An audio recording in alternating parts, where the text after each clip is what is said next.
Hi friends, শুভ বিকেল। এখন ঘড়ির কাঁটায় বাজে ঠিক 4টে, বিকাল 4টে। আজকে রোদ্দুরও নেই তেমন, তাই ভাবলাম একটু মাঠ থেকে ঘুরে আসি। বাড়িতে একটু ভালো লাগছো না, তাই ভাবলাম মাঠে আসি। মাঠে আসলে সত্যিই মনটা শান্তি হয়ে যায়। এই যে গ্রামের যে পরিবেশ, এটা দেখলে সবারই শান্ত হয়ে যায়।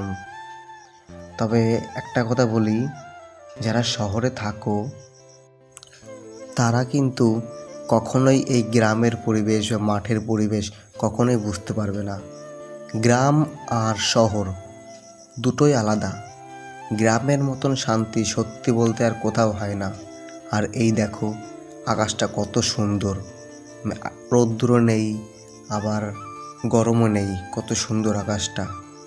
তবে আমার এই ভিডিওগুলো কেমন লাগে, ভালো লাগলে অবশ্যই লাইক কমেন্ট করে দিও। সবাই সবার পাশে থাকতে হবে। তা মাঠে এসে বেশ ভালোই লাগছে।